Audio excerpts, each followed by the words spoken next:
Welcome back.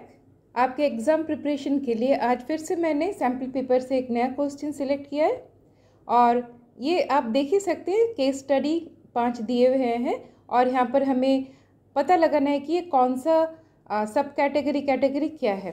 Okay, before we start answering this हमें कुछ examples यहाँ से हमको देख लेना है कि लास्ट में आप खुद से ये क्वेश्चन को सॉल्व कर सकें। अब फर्स्ट क्वेश्चन है, a bank uses an AI system to detect fraudulent transactions by learning from past examples of fraudulent and legitimate activities.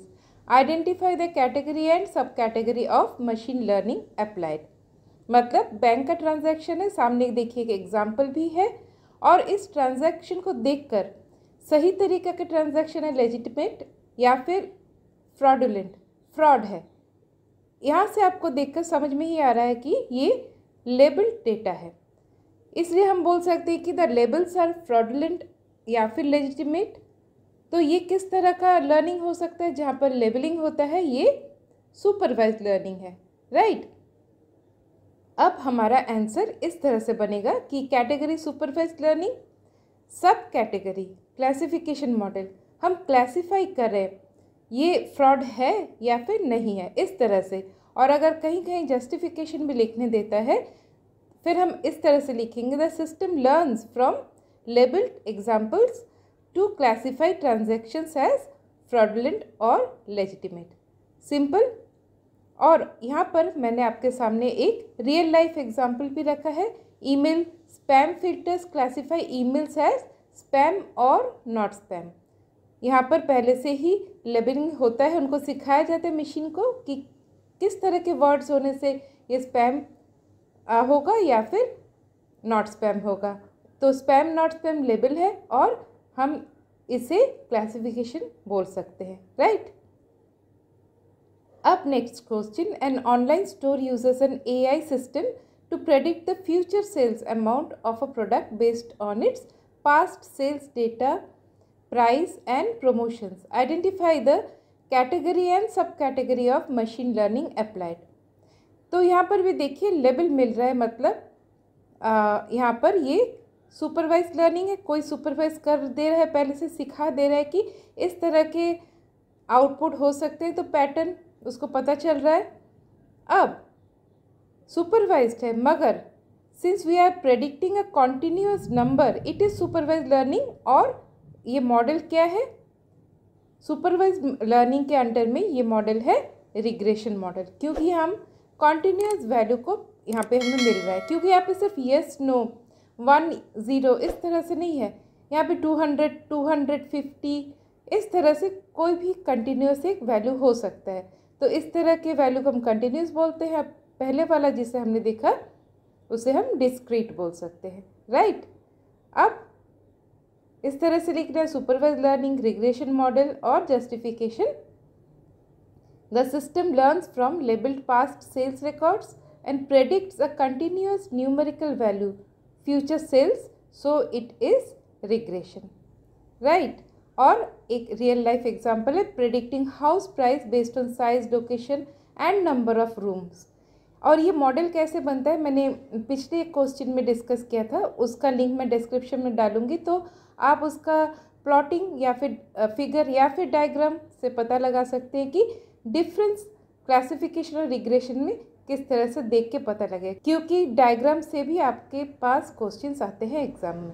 अब third, a robot is train to navigate a maze by receiving rewards for reaching the end and penalties for hitting walls.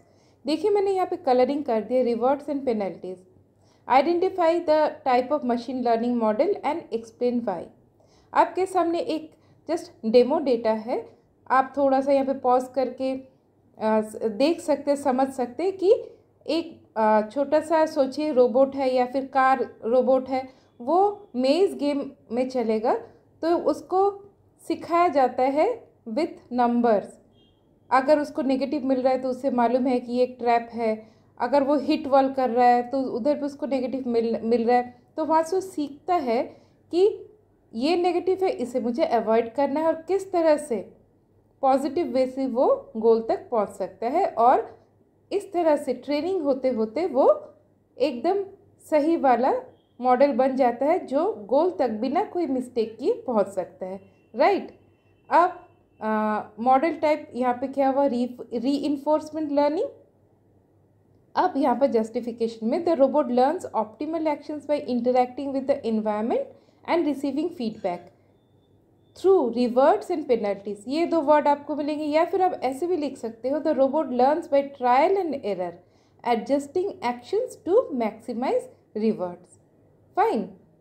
और ये है एक real life example, robotic vacuum cleaners learn the layout of a room, avoid obstacles and reach charging stations.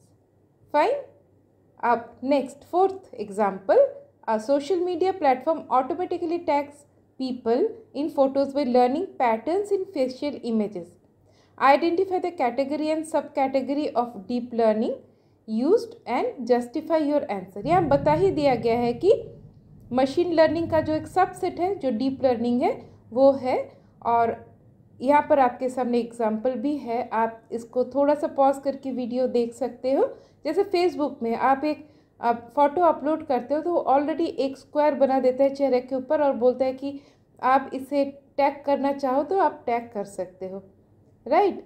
तो हम लिखेंगे कैसे, category computer vision या फिर CV, सब category convolutional neural network CNN, justification CNNs are specialized in processing and recognizing patterns in image data for tasks like facial recognition। यहाँ पे deep learning है, यहाँ पर इमेज है, ये सारे वर्ड्स देख के या फिर बोल सकते कीवर्ड्स देख के आप आइडेंटिफाई कर ही लो कि ये कंप्यूटर विजन CNN ये सब लिखना है। फाइन। और आपके सामने एक रियल लाइफ एग्जांपल है, जैसे स्मार्टफोन्स, यहाँ पे unlocking using face ID by recognising the owner's face. जो तो कोई नहीं ओपन कर पाएगा स्मार्टफोन को, क्योंकि वो रिकॉग्नाइज कर ही लेगा कि इसका ओनर कौन है, क्योंकि उसी के फेस से वो पैटर्न बना हुआ है, राइट। अब next, a music streaming app groups users with similar listening habits to recommend playlists. Identify the category and sub category of machine learning applied. अब ये भी थोड़ा सा डिफरेंट है, जहाँ पे ग्रुप्स आपको दिख रहा है, मतलब यूजर्स है, देखिए मैंने यहाँ पे लिखा हुआ है multiple users on the left side, देखिए जहाँ पे यूजर्स लिखा हुआ है विद डिफरेंट लिसनिंग हैबिट्स यहाँ पर है। अब an AI clustering system in the middle that analyses listening patterns. On the right users are grouped into cluster, like किनको पॉप सुनने में अच्छा लगता है, किनको रॉक सुनने में अच्छा है, किनको क्लासिकल अच्छा लगता है, उस तरह से वो प्लेलिस्ट बना के यूज़र तक पहुंचाते हैं। ये इनकी बिजनेस स्ट्रैटेजी या फिर पॉलिसी है। तो इसका कैटेगरी क्या होगा, इनको लेवलिंग पहले से नहीं है, वो जज करते हैं कि किस तरह का गाना सुना जा रहा है यूज़र्स से। तो ये अनसुपरवाइज लर्निंग है। सब कैटेगरी क्लस्टरिंग है, क्योंकि सेम तरह का गाना सुनने में जिन्हें अच्छा लगता है उनका एक ग्रुप बनाते हैं, उसके ऊपर एक ही प्लेलिस्ट बनता है और उन सभी के लिए वो भेजा जाता है, राइट। अब justification, there are no predefined labels, the system groups users based on similarity in listening patterns. Fine. और रियल लाइफ में हम इसे कहाँ देखते हैं, Spotify, Apple music, YouTube music. So these platforms analyse millions of users listening habits. Fine. और इससे काम बहुत आसान हो जाता है।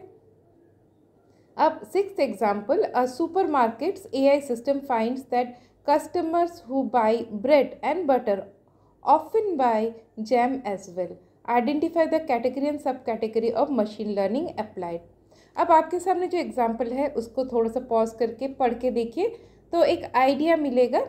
तो जैसे सुपरमार्केट्स होते हैं वो अपने रैक को कैसे सजाते हैं, जो हम लोग ऑनलाइन नहीं ऑफलाइन में भी जो जाते हैं उनको एक आइडिया होता है कि जैसे जो पास्ट उनको पास्ट डेटा कहाँ से मिल सकता है, जैसे उन्होंने जो खरीदारी की है, जो बिल तैयार हुआ है, वहाँ से उनको पास्ट डेटा मिलेगा और वहाँ से वो सारे डेटा को डाल के वो AI सिस्टम से पता लगा मैंने इस तरह से जज कर सकते हैं, उसका जो इंटरनल पैटर्न को वो आइडेंटिफाई कर सकते हैं कि कुछ ऐसे प्रोडक्ट्स हैं जिनके साथ और एक तरह का प्रोडक्ट रखने से बिक्री उनकी बढ़ेगी। तो ये बिजनेस स्ट्रैटेजी हुआ।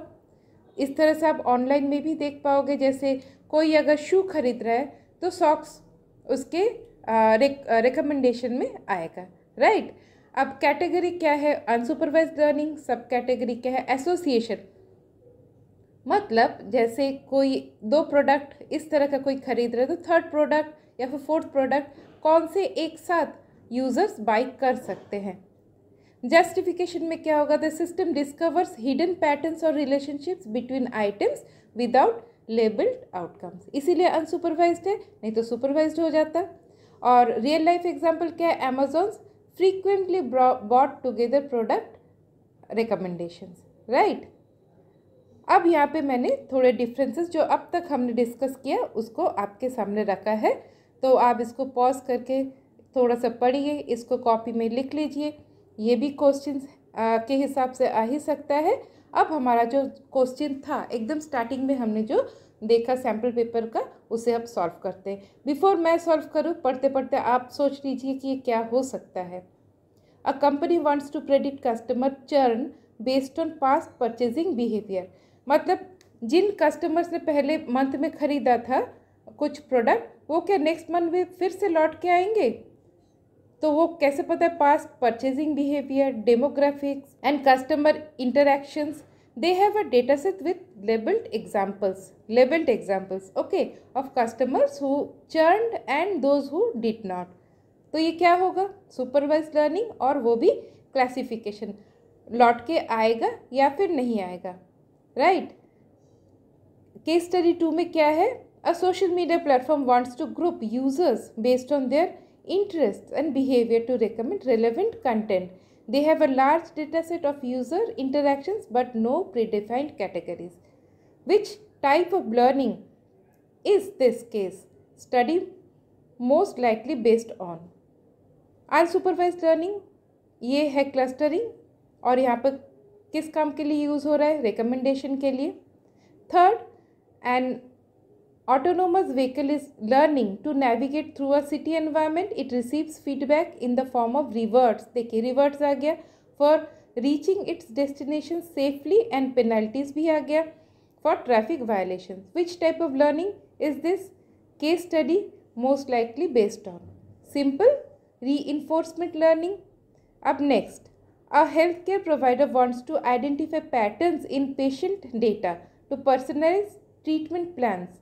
They have a dataset with various patient attributes, but no predefined labels indicating specific treatment plans. Which type of learning in this case study most likely based on? Unsupervised learning, patterns discovery, clustering patient, right? और last क्या है, a manufacturing company wants to optimize its production process by detecting anomalies in sensor data for machinery. They have a data set with examples of normal and anomalous behavior. Which type of learning in this case most likely based on? आप सोचिए क्या हो सकता है? Supervised learning, classification, जो anomaly detection है वो classify कर रहा है कौन कौन से सही वाले। एनोमली मतलब जैसे कुछ तो एकदम ही डिफरेंट, जैसे हम शूज़ साइज़ अगर बोलते हैं तो जैसे एक जगह पर साइज़ 4 नंबर से अगर 10 नंबर तक हो सकता है, वहीं पे शू साइज़ हो रहा है 15 नंबर, तो वो एक एनोमली है। इस तरह से एक गलत सा लेबल हो सके, टैग हो सके, इस तरह से, राइट। तो आज के लिए इतना ही। अगर सब्सक्राइब नहीं किया तो कर लेना। फिर से और एक नए क्वेश्चन को सॉल्व करते हैं, तब तक के लिए टेक केयर।